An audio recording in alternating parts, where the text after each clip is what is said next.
গর্ভে নবী আমার মাত্র 2 মাস। হযরত আব্দুল্লাহ রাদিয়াল্লাহু তাআলা আনহু যেন মা আমিনাকে মক্কাতে রেখে ব্যবসার জন্য আপনার শাম দেশে গিয়েছিলেন। হযরত আব্দুল্লাহ শাম দেশে আপনার ব্যবসায় যাওয়ার পরে 4 মাস অতিবাহিত করে বেরাদার যখন আপনার আসতেছিলেন আবওয়া নামক একটা জায়গাতে হযরত আব্দুল্লাহর ইন্তেকাল হয়েছিল। নবী আমার মাত্র 6 মাস মায়ের পেটে আব্বাকে হারিয়েছিলেন। আকা মুস্তাফা সাইয়্যিদা তাইয়্যিবা তাহিরা মা আমিনা মাত্র 6 মাস সন্তানকে গর্ভে রেখে বেরাদার নিজের স্বামী আব্দুল্লাহকে হারিয়েছিলেন। বাবা, একজন মায়ের স্বামী যখন ইন্তেকাল করে ওই মায়ের যে কত কষ্ট হয়, মায়ের মনের অবস্থা কেমন হয়, একজন মা ছাড়া আর দুনিয়ায় ভালো কেউ বলতে পারে না। সাইয়্যিদা মা আমিনা এরপরও আপনার ধৈর্য রাখলেন, তার কারণ মা আমিনার পেটে আপনার নবী পাক আকা মুস্তাফা আল্লাহু আকবার মুসলমান 6 মাস নবী আমার মায়ের পেটে।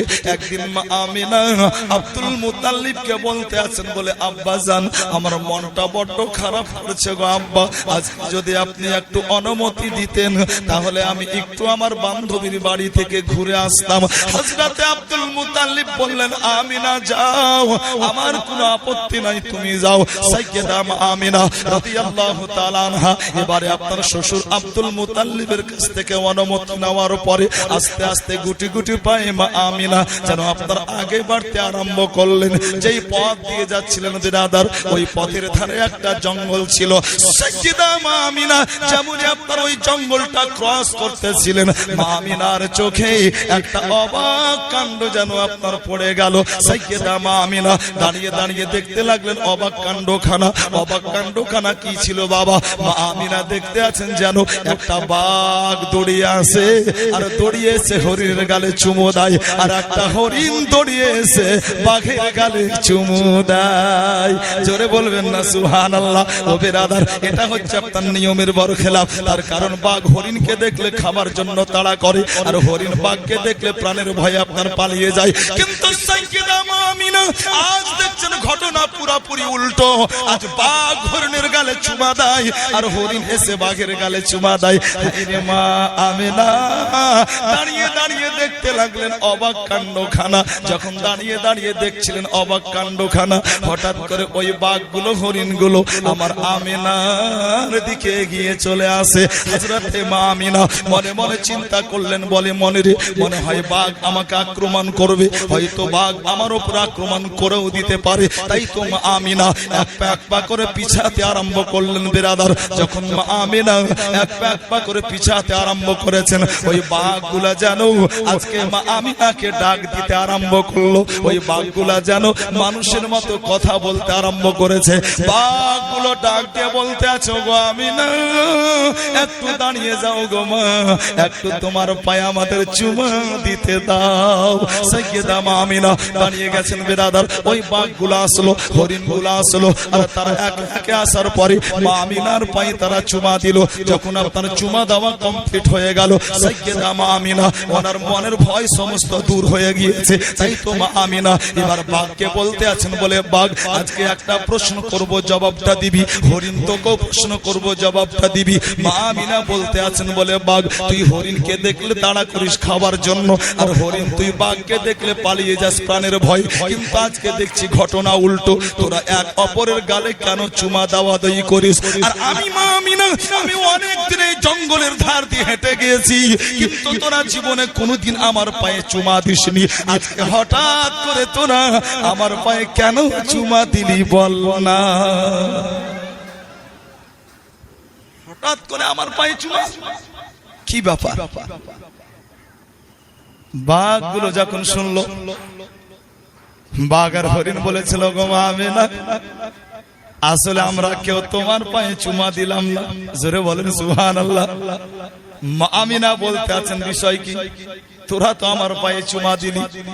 বাঘ বলতে আছো, গো আমিনা আসলে আমরা কেউ তোমার পায়ে নয়, আসলে তোমার পায়ের মাধ্যম দিয়ে আমরা চুমা দিলাম আমাদের প্রিয় নবীর পায়ে। আমিনা বলতে আছেন, বাঘ আমার পেটে নবী আমাকে প্রথম দিনেই জিবরিল আমিন জানিয়েছেন। আমার পেটে নবী আমাকে ফারিস্তার সর্দার জিবরিল আমিন জানালেন, আদম আলাইহিস সালাম জানিয়েছেন। কিন্তু আমার পেটে যে নবী, এটা তোরা কেমন করে জানলি? তোদেরকে কে জানালো? বাঘ হরিণ বলেছিল গো আমিনা, আমরা আজকে জানলাম তা নয়, বরং নবী যেই দিন আসেন মায়ের পেটে, অতএব মুস্তাফা যেই দিন আপনার গর্ভে আসেন, আমরা ওই দিনেই জানতে পেরেছিলাম কি প্রিয় নবীর নূর স্থান ত্যাগ করে মা আমিনার সেখানে এসেছে।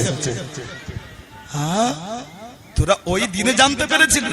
বলে মুআজ্জাজ, নবী যেই দিন আসেন মায়ের পেটে আমিনা জানতে পেরেছিলেন, বনের চতুষ্পদ জানোয়ার তারা জানতে পেরেছিল।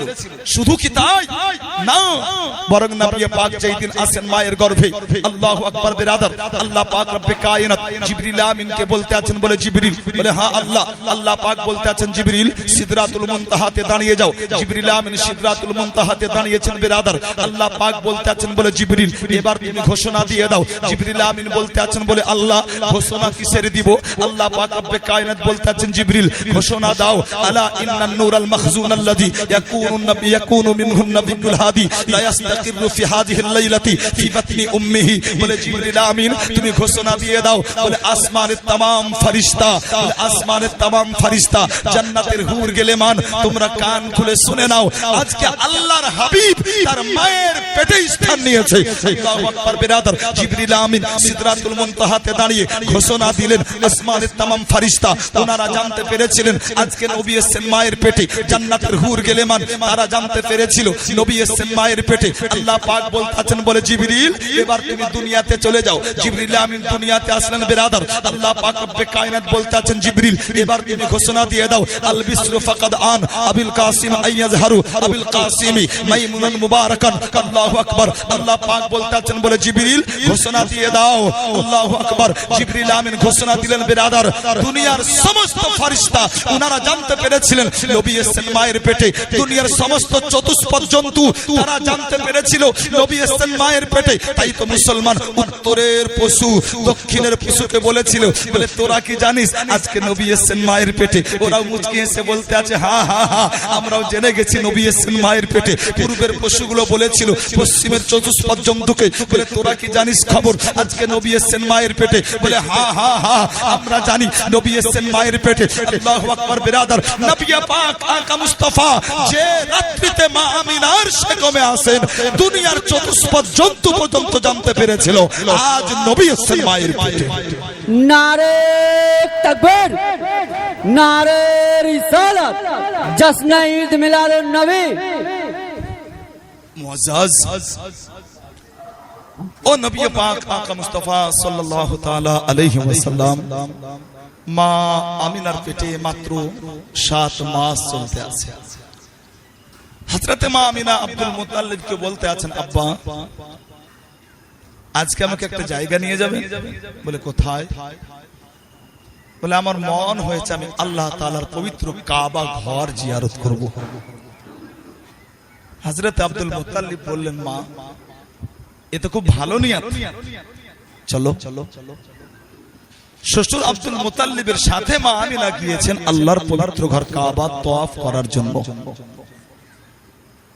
সাইয়্যিদা মা আমিনা যখন আল্লাহর পবিত্র ঘর কাবা ঘরের কাছে পৌঁছেছেন, তো মা আমিনা কি তওয়াফ করবে বাবা? মা আমিনা দাঁড়িয়েছেন এক জায়গায়, বরং আল্লাহর পবিত্র কাবা মা আমিনার চারি সাইডে ঘুরতে আরম্ভ করেছে। হযরতে মা আমিনা বড় অবাক হলেন। মা আমিনা অবাক হয়ে বলেছিলেন, বলে কাবা গোটা দুনিয়ার মানুষ তোর সম্মান করে, শ্রদ্ধা করে, গোটা দুনিয়ার মানুষ তোর জিয়ারত করতে আসে, তোর জিয়ারত করে, কিন্তু আজকে তুই আমার জিয়ারত করতে আছিস, আমার চক্কর কাটতে আছিস। মা আমিনার কানে আওয়াজ আসলো, আমিনা, হে আমিনা, আসলে তোমার গর্ভে যিনি আছেন উনি তো হচ্ছেন আমারও কাবা। একটু জোরে বলা যাবে না? আরে এর জন্য তো সাইয়্যিদি সরকারে আলা হযরত লিখতে আছেন, হাজিও आओ शहंशाह का रौजा देखो, अरे काबा तो देख चुके काबे का काबा देखो। আর কোন বাংলা শায়ের বড় মহব্বতে বলেছেন, কেউ বা বলে নবীজি আমার নূরেরই পুতুল, কেউ বা বলে নবীজি আমার গোলাপ ফুল। ও গো নয় সে গোলাপ নয় ফুল ও গো নয় সে গোলাপ নয় সে পুতুল নূরে নূরুল্লাহ ইয়া মুহাম্মদ মুস্তাফা নবী সাল্লে আলা নবী সাল্লে আলা নবী সাল্লে আলা নবী সাল্লে আলা শাফায়াতের কান্ডারি রাসূলুল্লাহ ইয়া মুহাম্মদ মুস্তাফা নবী সাল্লে আলা নবী সাল্লে আলা নবী সাল্লে আলা নবী সাল্লে আলা গোলাপ নয় সে গোলাপের বাবা নবীজি আমার কবরো কাবা গোলাপ নয় সে গোলাপের বাবা নবীজি আমার কবরো কাবা যার আগমনে ভুবন উজালা ইয়া মুহাম্মদ মুস্তাফা নবী সাল্লে আলা নবী সাল্লে আলা নবী সাল্লে আলা নবী সাল্লে আলা নবী সাল্লে আলা নবী সাল্লে আলা আর শাফায়াতের কান্ডারি রাসূলুল্লাহ ইয়া মুহাম্মদ মুস্তাফা নবী সাল্লে আলা নবী সাল্লে আলা নবী সাল্লে আলা আল্লাহুম্মা সাল্লি আলা सैयदना मौलाना मोहम्मद वाला आले सैयदना मौलाना मोहम्मद सल्लु अला मुहम्मद सल्लु अला मोहम्मद सल्लु अला मोहम्मदिन सल्लु अला मोहम्मद सल्लल्लाहु ताला अलैहि वसल्लम मुअज्जज मुहतरम नबी पाक आका मुस्तफा सल्लल्लाहु ताला अलैहि वसल्लम मुअज्जज দুনিয়াতে আসবেন বাকি ছিল মাত্র 55 দিন কয় দিন বললাম বাবা হ্যাঁ শুধু আমার উপর জিম্মেদারি দিয়েন না একটু জিম্মেদারি নিজেরাও নেন তার কারণ বলনেওয়ালা আর শুননেওয়ালা উভয়ের মধ্যে যদি তালমিল না থাকে তো না বলে মন ভরে না শুনে মন ভরে তাই না বাবা কথা বুঝতে পারছেন না একদম পরিষ্কার আলহামদুলিল্লাহ নবী আসবেন দুনিয়াতে বাকি আছে 55 দিন দেখেন যখন কোনো কিছু হয় তো এটার প্রচার আগে থেকে আরম্ভ হয়ে যায় এখানে জালসা হবে আগে থেকে প্রচার শুরু হয়েছে তাই না বেশ কিছুদিন আগে থেকে মৌলবি দাওয়াত আগে আপনার প্রচার যাতে এলাকাবাসী জানতে পারে কি এই পিয়ারাপুরে জালসা হবে 18 তারিখ তাই না নবী আসবেন দুনিয়াতে 55 দিন বাকি আছে বিরাদর আল্লাহ পাক রব্বে কায়নাত যেন এলান করছেন বাস আপন কৌশলী কেমন একটা ঘটনা ঘটেছিল ইয়ামান দেশের একটা লোক ছিল যার নাম ছিল আব্রাহা তো আব্রাহা সেনাবাহিনী নিয়ে মক্কাতে এসেছিল নিয়াত কি ছিল নিয়াত ছিল কাবা ঘরকে ভাঙবে আর কাবা ঘরের পাথরগুলো নিয়ে গিয়ে ও ইয়ামান দেশে একটা নকল কাবা তৈরি করবে কারণ ইয়ামানে যখন কাবা তৈরি হবে নকল তো মানুষ ওই কাবা দেখতে যাবে আর নিশ্চয় এতটুকু জ্ঞান আছে আপনাদের কি টুরিস্ট এলাকায় একটা আলাদাই ইনকাম আছে তো ইয়ামান দেশের বাদশা আব্রাহা মক্কাতে পৌঁছানোর পরে জনাবে আব্দুল মুতাল্লিবের 200 উটকে ধরে নিয়েছিল হযরতে আব্দুল মুতাল্লিবের যখন 200 উট ধরলো আব্রাহা হযরতে আব্দুল মুতাল্লিব জানতে পারলেন হযরতে আব্দুল মুতাল্লিব জানতে পারার পরে হযরতে আব্দুল মুতাল্লিব আব্রাহার কাছে চলে গেলেন যখন আব্রাহার দরবারে গিয়েছেন আব্দুল মুতাল্লিব তো আব্দুল মুতাল্লিবকে দেখা মাত্রই আব্রাহা দাঁড়িয়ে গিয়েছে তো দাঁড়িয়ে গিয়ে নিজের চেয়ারে বসালো। হযরতে আব্দুল মুত্তালিব বসলেন। আব্রাহা জিজ্ঞাসা করতে আছে আব্দুল মুত্তালিব কি মনে করে? জনাবে আব্দুল মুত্তালিব বলেছিলেন, আব্রাহা শুনেছি তুমি নাকি আমার 200টা উট ধরেছো। যেমনই বলা তো আব্রাহা বলেছিল, আব্দুল মুত্তালিব আমি মক্কায় আসার আগে আপনার বিষয়ে আমার মনে একটা আলাদাই ইজ্জত সম্মান ছিল, তার কারণ আপনি মক্কার বাদশাহ। কিন্তু এখন আপনার কথা শুনে আমি তো বড় পেরেশান হয়ে যাচ্ছি, হতভম্ব। আরে আমি এসেছি কাবা ভাঙতে, আপনি মক্কার বাদশাহ, আপনি এসে কোথায় আমাকে কাবার বিষয়ে বলবেন, কাবা নিয়ে আলোচনা করবেন, তা নয় আপনি নিজের উট নিয়ে আলোচনা করতে আছেন। হযরত আব্দুল মুত্তালিব বলেছিলেন, বলে এ আব্রাহা, কাবা হচ্ছে আল্লাহর ঘর, আর আল্লাহর ঘর, আল্লাহ তার মালিক। আল্লাহ কেমন করে কাবা বাঁচাবেন এটা আল্লাহর ব্যাপার, অতএব এটা আমার দায়িত্ব নয়। আল্লাহ তাআলা আমাকে 200 উটের মালিক বানিয়েছেন, অতএব উটগুলোর মালিক আমি, অতএব তাই আমি উটের সওয়াল করেছি, উটগুলো আমাকে দিয়ে দাও। মোহাব্বত বলেন সুবহানাল্লাহ। একটু আমাকে দেখে শুনেন বাবু, আমি মায়েদেরকে বলবো না, আপনাদেরকে বলবো আমাকে দেখেন। তার কারণ এখন আমি মাশাআল্লাহ আপনাদের চাইতে বড় সুন্দর মানুষ, এটা আমি অনেকবার বলেছি, কিরমদের মুখস্থ আছে, ওটা আর আমি রিপিট করতে চাইছি না। তবে আমাকে দেখেন, দেখলে আলাদা নেকি পাবেন, শুনবেন আলাদা নেকি। যদি লাগান আলিমকে দেখলেও নেকি পাওয়া যায়, এটা শুনেছেন না বাবু আপনারা? মাশাআল্লাহ আলহামদুলিল্লাহ। তো দিল লাগান।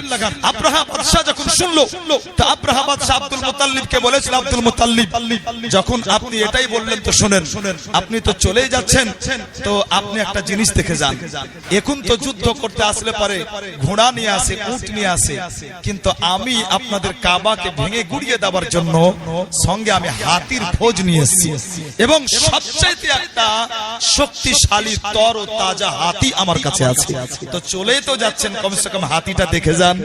আল্লাহু আকবার। আব্রাহা জোর করে আব্দুল মুত্তালিবকে নিয়ে গেল কোথায়? ওই হাতিটার সামনে। আল্লাহু আকবার। যেমন আপনার হাতিটার সামনে নিয়ে যাওয়া, বিশ্বনবী আকা মুস্তাফার দাদু হযরতে আব্দুল মুত্তালিব ওই হাতিটার সামনে যেমন গিয়েছেন বিরাদার, ওই হাতিটা একবার চোখ তুলে আপনার আব্দুল মুত্তালিবকে দেখলো।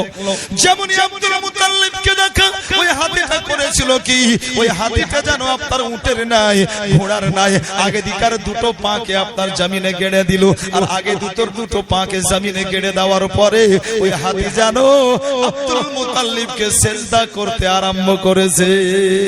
ওই হাতি আপনার সিজদা করছে আর বলতে আছে, আসসালামু আলান নূরিল্লাযী ফি যহরিকা ইয়া আব্দুল মুত্তালিব, হে আব্দুল মুত্তালিব আপনাকে সালাম, এবং আপনার ওই নূরকে সালাম যা আপনার কপালে এখন পর্যন্ত যেটা ঝলক মারতে আছে। আব্রাহা চিন্তা করতে লাগলো মনে, এটা কি ঘটনা ঘটলো, হাতি কেন আব্দুল মুত্তালিবকে সিজদা করে? আব্রাহা ভাবতে লাগলো বিরাদার, হযরতে আব্দুল মুত্তালিব আব্রাহার দরবার থেকে চলে আসলেন। গ্রামে আসার পরে লোকজনকে বলতে আছেন, বলে শোনো, তোমরা গ্রাম ছেড়ে দাও, তোমরা ওই পাহাড়ে চলে যাও। লোকজন বলতে লাগলো, বলে না না না, আব্রাহা কাবা ভাঙতে এসেছে, আমরা জীবন দিয়ে কাবা রক্ষা করব, যতক্ষণ পর্যন্ত আমাদের জীবনে জান আছে আমরা ততক্ষণ পর্যন্ত আব্রাহার আক্রমণ প্রতিহত করব।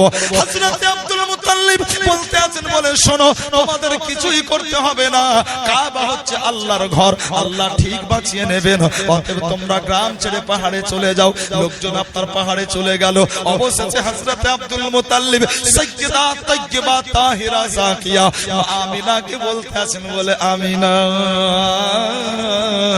একটা ছোট্ট অনুরোধ রাখবে রে মা। সাইয়্যিদা মা আমিনা বলতে আছেন, বলে আব্বা এইরকম করে কেন আপনি বলেন, বলেন কি হয়েছে? হযরতে আব্দুল মুত্তালিব বলতে আছেন, বলে আমিনা একটু কষ্ট করে আমার সাথে একটা জায়গা যাবে। হযরতে মা আমিনা বলতে আছেন, বলে আব্বা এরকম করে কেন বলেন?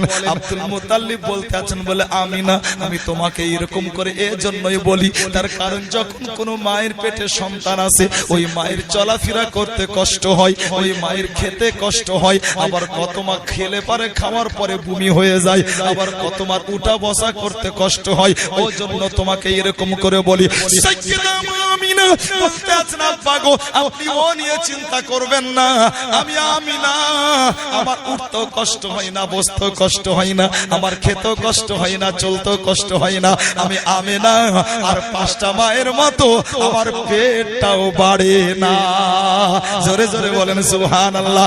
সাইয়্যিদা আমিনা বলতে আছেন বলে আব্বা কোথায় যেতে হবে আপনি বলুন না। হযরত আব্দুল মুত্তালিব বলেছিলেন বলে আমিনা বেশি দূরে যেতে হবে না, আমি যেথায় যাব তুমিও যাবে। হযরত আব্দুল মুত্তালিব এবারে আপনার আমিনাকে সাথে করে বেরাদার আল্লাহর পবিত্র ঘর কাবা পর্যন্ত পৌঁছেছেন।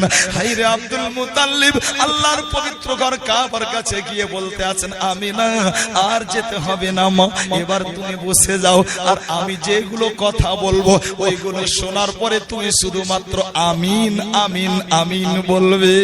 সাইয়্যিদা আমিনা আল্লাহ তাআলার পবিত্র ঘর কাবার দেওয়ালে নিজের পিঠটাকে লাগিয়ে দিয়েছেন বেরাদার। সাইয়্যিদা আমিনা আল্লাহর পবিত্র ঘর কাবার দেওয়ালে নিজের পিঠটাকে লাগিয়ে দেওয়ার পরে বসলেন। এদিকে আপনার হযরত আব্দুল মুত্তালিব আল্লাহর পবিত্র ঘর কাবার সামনে দাঁড়িয়ে আব্দুল মুত্তালিব হাত তুলে বলতে আছেন বলে আল্লাহ গো সবাই নিজের নিজের বাড়ির হেফাজত করে, আয় আল্লাহ সবাই নিজের নিজের ঘরের হেফাজত করে, আয় আল্লাহ পাক রব্বুল আলামিন আব্রাহা এসেছে তোমার ঘরটাকে ভেঙে গুড়িয়ে দেওয়ার জন্য। আমি আব্দুল মুত্তালিব আমি আব্রাহার সাথে সংঘাতে জড়াতে চাই না, আমি আব্রাহার সাথে লড়াই ঝগড়া করতে চাই না, আমি আব্রাহার সঙ্গে কোনো মতেই জড়াতে চাই না। আয় আল্লাহ সবাই যেমন নিজের নিজের বাড়িকে বাঁচাই, আল্লাহ তুমিও তোমার ঘরটাকে বাঁচিয়ে নাও। আব্দুল মুত্তালিব দোয়া করতে আছেন বেরাদার। বিশ্ব নবীর মা আমিনা রাদিয়াল্লাহু তাআলা আনহা কথাগুলো শোনার পরে শুধু আমিন আমিন বলতেছিলেন বাবা। হঠাৎ করে একটা নূর চমকালো, আর হঠাৎ করে ওই নূর মা আমিনার কপাল হতে চমকে গিয়ে আল্লাহর পবিত্র ঘর কাবার দেওয়ালে লাগলো। আল্লাহর পবিত্র ঘর কাবার দেওয়ালে লাগা মাত্রই আল্লাহর পবিত্র ঘর কাবার দেওয়ালকে ভেদ করে ওই নূরটা জানো সোজা গিয়ে আসমানে যোগ দিয়েছে। যেমনই আপনার যোগ দিয়ে দেওয়া হযরত আব্দুল মুত্তালিব মুচকি হেসে দোয়াটা শেষ করে দেওয়ার পরে বলতে আছেন চলো রে মা আমিনা, আমি আব্দুল মুত্তালিব আমার দোয়াটা আমার আল্লাহর দরবারে কবুল হয়ে গেছে। আমিনা আমি যে উদ্দেশ্য নিয়ে তোমাকে নিয়ে এসেছিলাম ওই উদ্দেশ্য আমার পূর্ণ হয়ে গেছে। আমিনা চলো চলো চলো। হযরত মা আমিনাকে নিয়ে আব্দুল মুত্তালিব চলে আসলেন, গ্রাম ছাড়লেন পাহাড়ে। সকাল হলো, সকাল হওয়া মাত্র আব্রাহা নিজের লোকজনকে তৈরি করতে আছে, তরতাজা হাতিগুলোকে তৈরি করতে আছে। যে হাতির উপরে তার নাচ ছিল, অহংকার ছিল, যে হাতিকে নিয়ে ওই হাতিকে উঠালো। হাতি উঠলো তো, কিন্তু কোনো মতেই কাবার দিকে মুভ করলো না, কাবার দিকে হাতিকে আনতেই পারলো না, বরং বিপরীত দিকে হাতি দৌড়িয়ে পালিয়ে যায়। এদিকে আপনার আব্রাহা চিন্তা করতে আছে, ওদিকে আমার আল্লাহ পাক রব্বে কায়নাত আব্রাহাকে নিস্তেনাবুদ করে দেওয়ার জন্য আল্লাহ পাক বলতেছেন আবাবিল, আল্লাহ পাক বলতেছেন আবাবিল আজকে আব্রাহা এসেছে আমার পবিত্র ঘর কাবাকে ভেঙে গুড়িয়ে দেওয়ার জন্য। আমি আল্লাহ আব্রাহাকে দৃষ্টান্তমূলক শাস্তি দিতে চাই, যেটা কিয়ামত পর্যন্ত সবার জন্য একটা উদাহরণ হয়ে যাবে। আল্লাহ তাই বলতেছেন আবাবিল যা আর আব্রাহাকে নিস্তেনাবুদ করে দে। আল্লাহু আকবার। আবাবিল ছোট্ট একটা প্রাণী, ছোট্ট একটা পাখি বাবা। হাতের তালুতে রাখবেন, আঙ্গুল দিয়ে রগড়ানি দিবেন, তো আঙ্গুলের রগড়ানিতে আবাবিলের প্রাণ চলে যাবে। আচ্ছা বলেন তো বাবা, আল্লাহ যদি ওই আব্রাহার মোকাবিলায় দুনিয়ার সমস্ত হাতিগুলোকে ডাকতেন, হাতিগুলো আসতো না? জোরে বলেন আসতো না? যদি বাঘ ডাকতেন আল্লাহ, বাঘগুলো আসতো না? নিশ্চয় আসতো বিরাদার। আল্লাহ তাআলা বাঘকে ডাকলেন না, হাতিকে ডাকলেন না, ছোট্ট নাজুক প্রাণী আল্লাহ তাআলা আবাবিলকে বলছেন যা আব্রাহাকে নিস্তেনাবুদ করে দে যা। আল্লাহু আকবার। আল্লাহ তাআলার হুকুম পাওয়া মাত্রই আবাবিল পাখির ঝাঁক আব্রাহার উপরে ঝাঁপিয়ে পড়বে। আল্লাহ বলেন কোথায় যাবি? বলে আল্লাহ আবাবিল বলছেন আল্লাহ আব্রাহাকে নিস্তেনাবুদ করার জন্য। আল্লাহ পাক বলতে আছেন যুদ্ধ করতে যাবি বিনা অস্ত্রে, সামান নাই কামান নাই, খালি হাতে যুদ্ধ? আবাবিল পাখি বলেছিল আল্লাহ আমরা তো পাখি, সামান কামান কি হবে, সামান কামান কেমন করে কি করব? আল্লাহ পাক বলতে আছেন শোন, একটা সামান কামান একটা কামান তোপ এ আলাদা, কিন্তু শোন আজকে এমন সামান তোরা নিয়ে যাবি, এমন কামান তোরা ব্যবহার করবি যা কিয়ামত পর্যন্ত একটা উদাহরণ হয়ে যাবে, দৃষ্টান্ত কায়েম হয়ে যাবে। আল্লাহ বলছেন আবাবিল যা তোরা সবাই মিলে একটা একটা করে পাথর উঠাবি যা। মাতালকে বলো, মোহাব্বতে বলেন সুবহানাল্লাহ।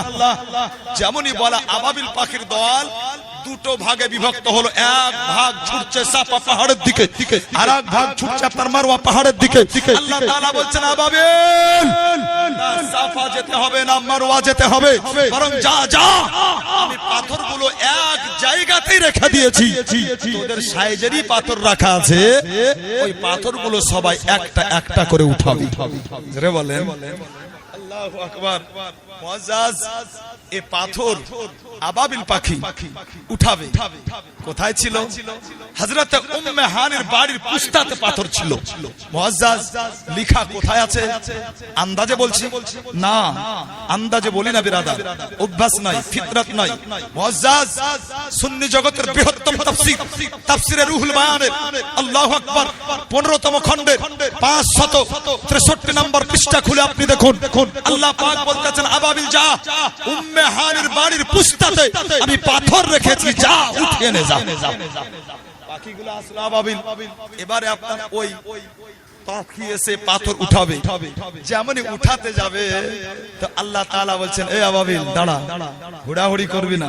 মানে আল্লাহ পাক বলতে আছেন ভালো করে দেখ, যেই পাথরে যার নাম লেখা আছে সে সেটাই উঠাবি। জোরে বলবেন না। আবাবিল পাখি দেখতে লাগলো তাতে কার নাম লেখা আছে। বিরাদার বুঝা কি গেল? আবাবিল জানতো তার নাম কি, সবার আলাদা আলাদা নাম ছিল, তারা জানতো নিজের নাম সম্পর্কে জ্ঞান ছিল। আবাবিল পাখি আপনার হুড়াহুড়ি করলো না, উঠালো পাথর, ওটাই ওটাই ওটাই যেটাতে তার নাম লেখা ছিল, মানে যেই পাথরে যার নাম লেখা আছে ওই পাথর উঠালো। আচ্ছা শিক্ষিত মানুষ আপনারা, একটা ছোট্ট প্রশ্ন করে যায়, এই আবাবিল পাখি পাথরের লেখা পড়ে পড়ে পাথর উঠিয়েছিল। মুআজ্জাজ আচ্ছা বলেন তো বাবা, আবাবিল পাখি আরবের কোন মাদ্রাসায় পড়তো? ইমানদারি বলেন একটু, জানা আছে আপনাদের? তাহলে আরবের কোন কলেজে? জোরে হ্যাঁ না বলেন। কোন স্কুলে? তাহলে নিশ্চয়ই ইন্ডিয়ার কোন কলেজে। উত্তর কি জোরে বলেন? তাহলে আবাবিল পাখি কোন স্কুল কলেজে মাদ্রাসায় পড়েনি না? জোরে বলেন পড়েনি না? যদি না পড়লো তাহলে পাথরের লেখা পড়লো কেমন করে? কলেজে পড়লো না, স্কুলে পড়লো না, মাদ্রাসায় গেল না, তাহলে পাথরের লেখা পড়লো কেমন করে? উত্তর আসছে বলে মৌলভী সাহেব, আবাবিলকে লেখা পড়ার ক্ষমতা আল্লাহ দিয়েছিল। জোরে বলুন কে? আর একটু জোরে। আল্লাহ। বলে তাই নাকি? বলে হ্যাঁ। বলে পাগল, আল্লাহ দিয়েছিল ক্ষমতা, তাই আবাবিল পাখি পাথরের লেখা পড়েছিল। যদি তাই হয় তো আমার নবী পাক আকা মুস্তাফা কোন স্কুলে পড়লো খবর নেওয়ার তোমার দরকার কি? আমার নবী পাক আকা মুস্তাফা কোন কলেজে ভর্তি হয়েছিল ওটা জানার তোমার দরকার কি? আমার নবী পাক আকা মুস্তাফা কোন মাদ্রাসা হতে মৌলবী ডিগ্রি হাসিল করেছিল ওটা তোমার জানার দরকার কি? আরে দেখো না কোরআন, আল্লাহ তাআলা বলতে আছেন আর রহমান আল্লামাল কোরআন, ও রহমান जिसने सिखाया अपने हबीब को कुरान। আল্লাহ পাক রব্বে কায়নাত আমার নবীর উপরে কোরআনকে অবতীর্ণ করেছেন, কোরআনের জ্ঞান নবীর সিনাতে আল্লাহ পাক রব্বে কায়নাত দিয়েছেন। তাই তো বিরাদার নবী পাক আকা মুস্তাফা বলেন কুনতু বুইস্তু মুআল্লিমান, আমি দুনিয়াতে শিক্ষক হয়ে এসেছি। নারে তাকবীর, নারে রিসালাত, নারে হায়দারি। বিরাদার নবী বলছেন আমি শিক্ষক হয়ে এসেছি, আর দুনিয়াতে কিছু মূর্খ টাইপের আপনার নামধারী মৌলবি উঠেছে, এরা বলছেন কি না নবী লেখা পড়া কিছুই জানতো না। আপনারা কি বলেন? নবী মূর্খ ছিল? জোরে বলেন নবী মূর্খ এটা ধারণা করা যাবে? নবী মূর্খ এটা আকীদা থাকলে ঈমান থাকবে? এ মুসলমান জোরে বলতে হবে হ্যাঁ কি না? ঈমান থাকবে? ঈমান থাকবে না। আরে বুখারী বুখারী করো, अबे पागल बे इसको जो पढ़ता है बुखारी बोखर आता है उसको नहीं आती है बुखारी। प्रेम मोहब्बत छड़ा बुखारी তোমার অন্তরও বসবে না, তোমার মাথা তো বসবে না। আরে বুখারী উঠাও না। নবী পাক আকা মুস্তাফা বলেন বইস্তু বিজাওয়ামিল কালামি ওয়া নুসরিতু বিররুবি ফাবাইনা আনা নাইমুন উতিতু বিমা ফাতিহি খাজাইনিল আরদ। আল্লাহ আল্লাহ বুখারী শরীফের হাদিস দ্বারা প্রমাণিত। নবী পাক আকা মুস্তাফা বলেন আল্লাহ তাআলা আমাকে দুনিয়াতে পাঠিয়েছেন জাওয়ামিল কালিমের সাথে। জাওয়ামিল কালিম কাকে বলা হয়? মুআজ্জাজ সামিনে কেরাম কেরাম, যেটা শব্দ এতটুক হবে যার ব্যাখ্যা করতে গেলে বেরাদার বড় বড় আপনার মুআজ্জাজ সামিনে কেরাম, বড় বড় আপনার দানিশওয়ার, বড় বড় জ্ঞানী পর্যন্ত হয়রান পেরেশান হয়ে যায়। এতটুক শব্দের ব্যাখ্যা করতে গিয়ে পৃষ্ঠার পর পৃষ্ঠা আপনার শেষ হয়ে যায়। আল্লাহু আকবার। নবী পাক বলতে আছেন ওই জাওয়ামিল কালিম আল্লাহ আমাকে দিয়েছেন। তাইতে হযরত আলী বলেন যদি আমি সূরা ফাতিহার ঠিকঠাক করে তাফসীর করে দিই তো ৭৭টা তরতাজা উট লাগবে ওই সূরা ফাতিহার তাফসীরটা বইবার জন্য। বলেন সুবহানাল্লাহ। মুআজ্জাজ ওই জাওয়ামিল কালিম আমার নবীকে দেওয়া হয়েছে, তিনি সর্বগুণে গুণান্বিত করে আল্লাহ পাক রব্বে কায়নাত আমার নবী পাক আকা মুস্তাফাকে দুনিয়াতে পাঠিয়েছিলেন বিরাদার। আল্লাহ পাক রব্বে কায়নাতের নবী বলেন আল্লাহ তাআলা আমাকে হিবা আমাকে দবদবা দিয়ে আল্লাহ আমাকে রব দিয়ে দুনিয়াতে পাঠিয়েছেন। ওতেই তো বিমা ফাতিহি খাজাইনুল আরদ। শুধু তাই নয় বরং আল্লাহ তাআলা যখন দুনিয়াতে পাঠিয়েছেন আমাকে তো কায়নাতের খাজানার চাবি আল্লাহ তাআলা আমার হাতে দিয়ে দিয়েছেন। হ্যাঁ এ তো বুখারীতে আছে, এ তো বুখারীতে আছে। খাজানার চাবি নবীকে দিয়েছেন আল্লাহ। জোরে বলেন না সুবহানাল্লাহ। এখন একটা সিন্ধুকে মাল ধন দৌলত সোনা দানা রাখলাম আর ওই সিন্ধুকে তালা মেরে চাবিটা আপনাকে দিলাম। আচ্ছা আপনার ইচ্ছা মতো সিন্ধুক থেকে আপনি মাল বের করতে পারবেন কি পারবেন না? পারবেন না? চাবি আছে পারবেন না? পারবেন।